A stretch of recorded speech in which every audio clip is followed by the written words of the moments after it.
We have an all-star on the line here, the face of the Raptors. He's got 1 million commercials cooking throughout the country. My old neighbor. Your old neighbor. Probably bought the penthouse suite now. Here he is. From the Raptors, 15 wins in a row, going for 16 straight in Brooklyn tomorrow night, Pascal Siakam. What's up, Pascal? Hey, what's up, man? Thanks for having me, man. Yeah, thank you for doing this. Do you still have the scarf that Serge Ibaka gave you on the flight earlier today? Well, yeah, it's somewhere. I still got it. Okay. That's code for it's never being worn ever again, isn't it? I mean, I don't know. I don't know if I'm a scarf guy. I mean, I'm going to let that to OG and Serge. They can have that debate. Yeah, that scarf that Serge brought into the building a couple of games ago. I'm sorry, that's is not outrageous. a scarf. It's That's a blanket. Yeah. Yeah, how would you define that, Pascal? Is that a scarf, a blanket? It's art. That's what he claims. That's what he claims. So 15 wins in a row. How is the mood today after win 15 compared to the mood after the first win about a month ago? I mean, I don't think as much has changed. I think for us, obviously winning is fun, and you want to win every game. But I mean, I don't think there's like a mood change or anything like that. It's always been the same, like hanging out, and I think the atmosphere has always been the same, and I don't think nothing really changed. Is it all about proving yourselves again in the playoffs? And how does a 15-game winning streak potentially help you prepare for a long playoff run? I think for us, it's just like understanding how to win games. I mean, it doesn't matter who we play or how the game is going. It's understanding that when it matters, we can go out and get wins. And when you play in the playoff, like that's the most important thing, because you're gonna have ups and downs. You're gonna have games where you're not gonna shoot the ball well, or whatever the case might be. It's just about at the end of the day, getting wins, and so building that right now is great. But I think we're not really worried about that. We're not focused on the winning streak. We're focused on us getting better. Obviously, trying to get everyone healthy and just continue to learn about ourselves and in pressure situations, like what we need to do. At any point during this 15-game winning streak, has Nick Nurse blown a gasket and lost it on you guys, or had an extended film session? And if so, what was the reaction? How can he get away with that when you guys are winning every single night? I mean, I don't know. I think obviously when you win, there's things that we need to correct and there's things that we need to work on, but it's hard to just, kind of go crazy. I mean, we're winning, so I don't think there's much you have to say. But I think what we try to do every time is just understand that the little mistakes that we do make and things that we can fix, we try to fix them the next game, or we put more emphasis on them just to make sure that we keep that in check. Because at the end of the day, there's going to be harder games, there's going to be different teams, things are going to be thrown at us. We just got to be able to adjust.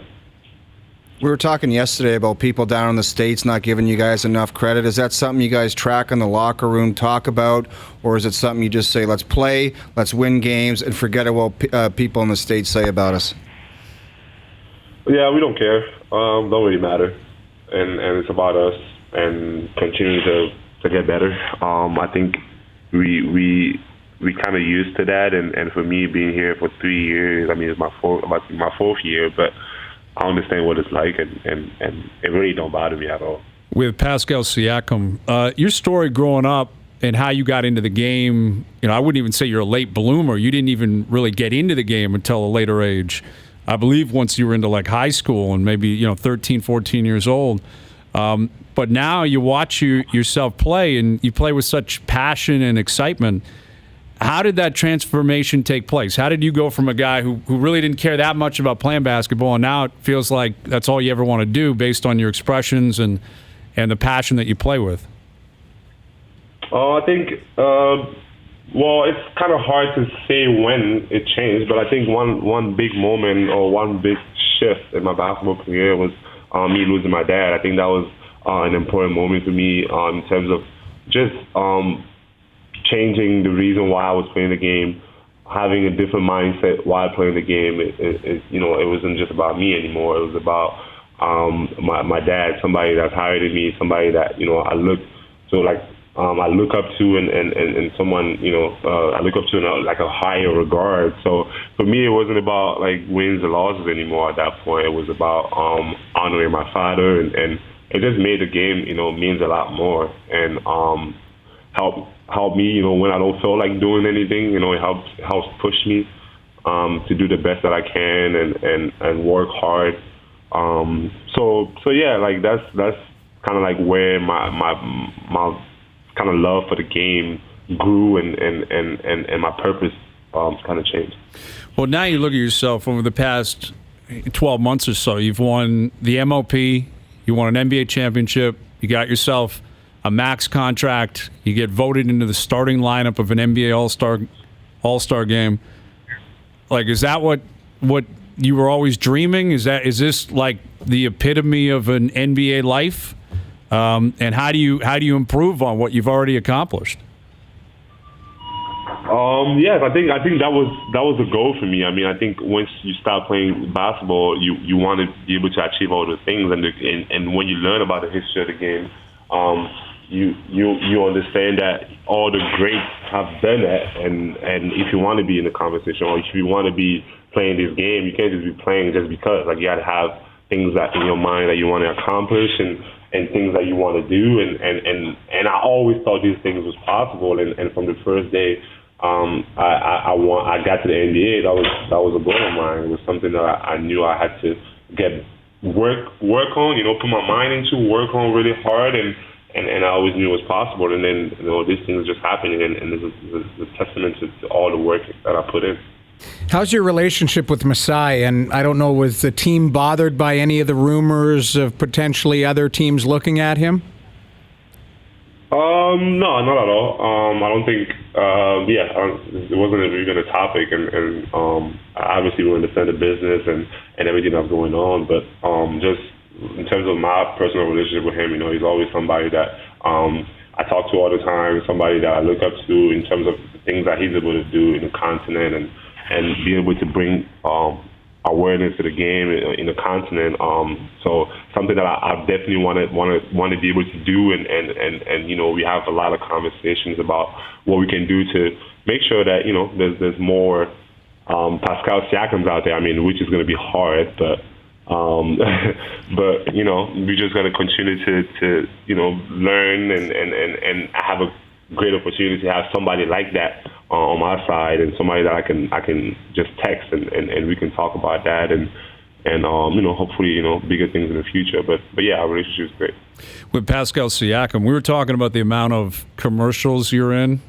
You're in a bunch of them these days. Is that something you hope to continue to do in the future? And how comfortable are you, like, shooting commercials?